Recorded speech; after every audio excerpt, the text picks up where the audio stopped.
Nvidia reporting a record earnings and revenue last night, reporting an 85% increase in revenue, a 92% increase in data center revenue. Nvidia founder and CEO Jensen Huang told me in part 2 of my interview, the data center rollout is accelerating, and AI is also assisting in America's national security. You find yourself not only the face of incredible growth and new technology in the world, but also in the middle of the potential national security concerns between the U.S.-China relationship. So what do you want to say about that? Because, you know, critics would say that selling advanced chips to China helps China close the gap and perhaps beat the U.S. in AI, which, of course, the president has said many times wants to own it and win it. And yet the other angle is the fact that if we block all sales, then China does it anyway, simply accelerating the growth coming out of companies like Huawei. I think you've summarized it really well. The president would like us to win in every aspect of AI. Remember, Nvidia is AI, and the reason we're part of the AI industry. AI is a five-layer cake, and it includes energy and chips, infrastructure, models, and then the applications that run on top. The United States has to be absolutely certain and determined to lead the world in every aspect, every layer of that five-layer cake. From energy, of course, from chips, of course. And so all of these 5 layers are part of the new AI industry. The president has been very clear. He would like Nvidia to, on the one hand, make sure that American technology and American companies have the benefit of the latest of Nvidia and the most of Nvidia, and that's surely the case. He's been very clear that he would like American companies to win around the world. Winning around the world allows us to, 1, export, generate revenues for the country, bring back tax dollars for the country, create jobs in America. It allows us also to diffuse and spread the American technology stack around the world so that the rest of the world can be built on top of American technology and standards. And so he's been very clear about that. With respect to national security, China obviously has all the chips they need. That's the reason why they don't need ours. And Huawei has done a very good job. They're obviously one of the largest companies in the world. They had a record year. They're flourishing in our absence, and they're now exporting their technology out to the rest of the world, competing with American companies around the world. And so I think that their ability to secure technology for their national security reasons, I think they have more than ample for their own needs. Well, Jensen, this is all happening at a time that the U.S. military is increasingly in need of AI chips as well. And I mean, here we are in the middle of a war, and I know that many of the rescues and the Operation Epic Fury is relying on AI-enabled surveillance, satellite imagery, drones, signal processing, high-performance computing systems, where you're #1. So tell me a little about that. Without giving us any secrets, obviously, Jensen, about this great nation, can you talk to us a little about, for example, when we were locating that missing officer in the mountainous terrain of Iran, how Nvidia chips were actually critical in that regard in terms of surveillance and finding our man? Well, we do a lot of work in imaging, and most of the world's radar systems and imaging systems has Nvidia chips in it, and we're just incredibly honored and to be able to support our nation. Recently, you might have seen an announcement where the Department of War has access to Nvidia's technology, so that our technology is completely open source, so that it could be modified and enhanced for the applications of our military, and we have great partnerships across the ecosystem of contractors and technology companies that service the national securities organizations around in our country, and so it's a great honor for us to be able to do that. And so technology matters in the future of national security, and we're delighted to be part of that. Well, that's right, Jensen. And I know that people view Nvidia no longer as just an innovative technology company, but as a critical national security infrastructure base for the U.S. government. Is that a fair statement? Well, we're a very large technology company, and we're American technology company. We want America's technology industry to be a national treasure of the United States. We participate in every aspect of industry, including building the AI industry itself. You know, one of the things that's really incredible is that because of the build out of AI, the largest infrastructure build out in history, we're creating so many jobs inside the United States.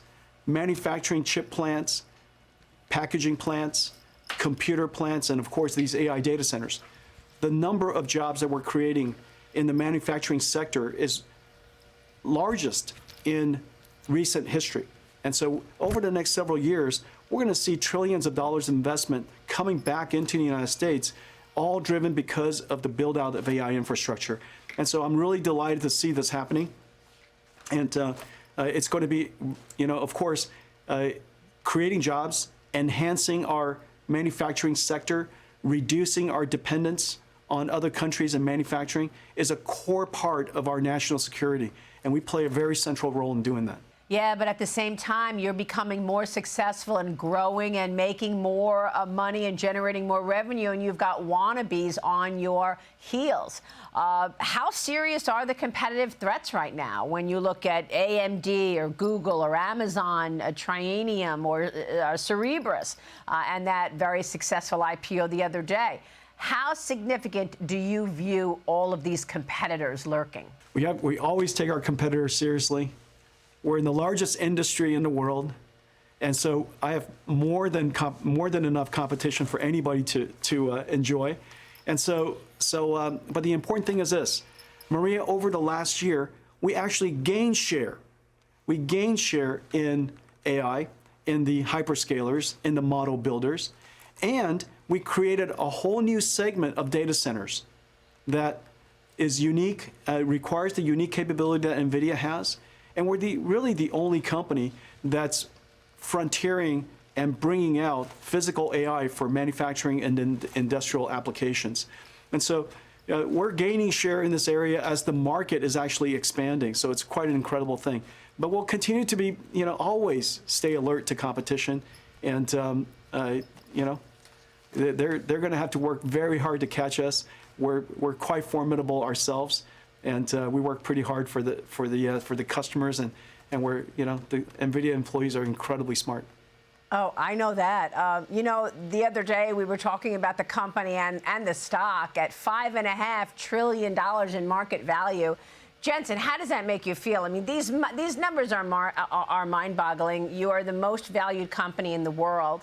And one of my guests the other day said, well, he started doing the numbers in terms of growth versus earnings and the projected revenue that he was expecting. And he said, I'm looking at $6.5 trillion pretty soon. Is that what you're looking at, Jensen, as well? Well, first of all, it's a privilege to be at Nvidia. Here we are creating and building one of the most consequential technologies of all time and inventing a whole new industry in the process. All of the companies that I work with and all the partners that we have, and you know, everything from Wendell at Corning to all of my friends in semiconductors and memory companies and packaging companies, and so all of the ecosystem that we support in hardware and software, upstream in our supply chain, downstream through our data centers, and so there's so many partners that we work with. It's really a privilege for us to be at the center of it, creating this whole new industry. Ultimately, Maria, this is the largest manufacturing industry in the world. That I think is certain now. The production of intelligence will be much, much larger than the production of energy. And production of energy is a very large industry. And so I think it's a foregone conclusion at this point that the electricity industry, the internet industry that AI is built upon will be much larger than both of those industries previously. And so we're gonna create a lot of manufacturing jobs. We're gonna create a whole lot of different industries and companies on top of AI that the world's never even seen yet. And it's just an incredible privilege to be part of that. Well, Jensen, you made a great point just now mentioning Corning. And can you talk to us give us a word on strategy? Because you've made a number of partnership announcements and you've made a number of acquisitions as well. I mean, talking about all of this growth, you don't even, look at the fact that you made the acquisition of Grok at the end of last year. I wonder what that was about. What is the strategy there? Is it offense and defense? And then you look at things like Corning and Lumentum and you've been so ahead of the game on smaller acquisitions as well. What's the strategy long term? The strategy is to help build out this 5-layer cake. And this 5-layer cake represents a brand new industry called AI. It includes energy all the way to applications on top. And we look across this ecosystem and we ask ourselves, where are there bottlenecks? Where are there new companies that would emerge? And how can we help companies across the world, across this entire 5-layer cake, and across our ecosystem? How can we help them scale up even faster? Oftentimes, in the case of Wendell, he said that Corning is going to build 10 times as much fiber optics technology, fiber optics capability in the United States than previously because of the partnership that we have. And so that gives you an example of a situation where a deep partnership with a great company like Corning is both great opportunity for Nvidia, great support for Corning, and is actually necessary because we're going to scale up something by a factor of 10. And so scaling up something in order of magnitude, especially in manufacturing, is not easy to do. And we're doing this across our ecosystem. And so we have partnerships. We invest in small companies. We invest in large companies. We establish partnerships so that we can create this AI industry together. This will be the largest industry the world's ever seen. And we're at the beginning of that. And it's just incredibly exciting to be able to, and a great privilege to have all these partners to help us scale up this incredible industry. So when you look at something like OpenAI, it's not really selling semiconductor chips. It's more about becoming the infrastructure backbone in this AI revolution. Yeah, OpenAI is one of the most consequential companies in history, and it's incredibly fun to work with them. We have great partnership. They are the AI model layer. We are the computing layer. Between the two of us, it's, as you mentioned, the AI backbone, and it's one of the. You just mentioned 2 of the 5 layers of AI, and so this is a very essential layer, and our partnership with them is incredible. No company has ever grown as fast as OpenAI, and of course recently Anthropic. No company has ever grown this fast, and it is very likely that both companies are going to be growing spectacularly in the coming years. Jensen, are customers asking you that they want more computing power? Do they want more lower energy usage? Are they looking for cheaper inference? What costs? What specifically do you hear most from customers that they want now in this? All 3. However, what they want more than anything is they want their Nvidia right now. And so they just need to have Nvidia compute right now. And of course, they need it for several reasons. One, our performance is spectacular. It's the best performance in the world. Well, before I go there, the first thing is that they could actually build an entire AI factory with Nvidia's technology. The ability to build these data centers, these factories, is really spectacular. And when you see them, the amount of technology inside, for example, 1 gigawatt is like $50–60 billion. It's an enormous amount of technology. And so you have to be a company with significant completeness of technology and also significant scale to even be able to serve an opportunity like that. It's the most performant. We deliver the lowest token cost. The manufacturing output is the lowest in the world. And our throughput, because our energy efficiency is the best, and there's only 1 gigawatt of energy in that data center, our energy efficiency translates directly to the throughput, the manufacturing throughput of that factory. And so we are the world's best at all of that, including total cost of ownership and lifetime of the asset and rentability of our computing because we have so many different customers. All of that, we are the world's best.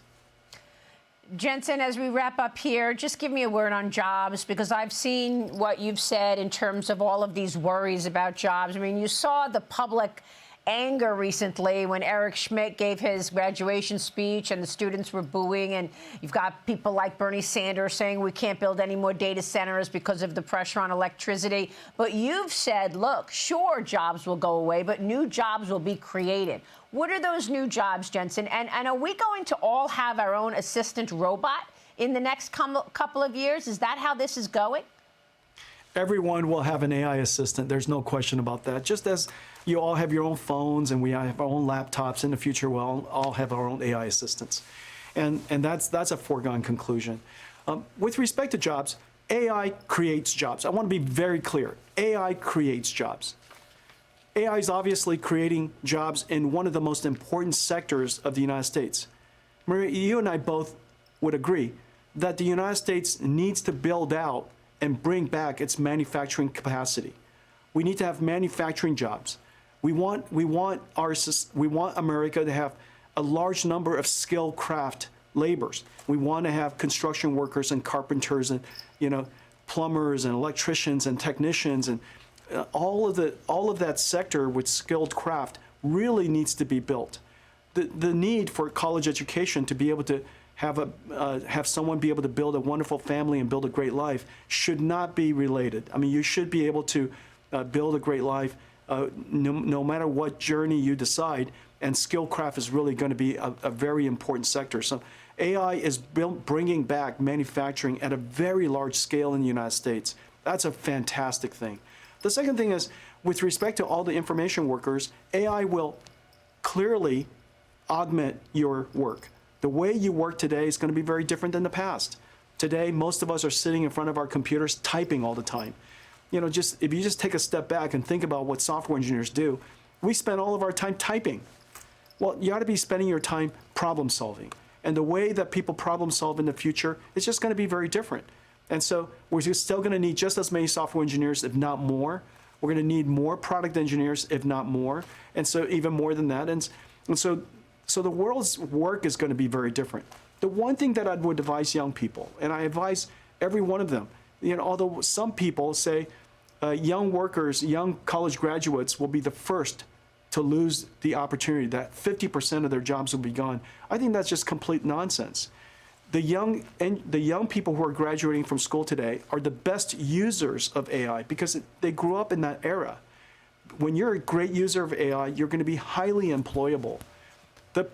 You're not going to lose, a person's not likely to lose your job to AI. You're going to lose your job to someone who is an expert in using AI.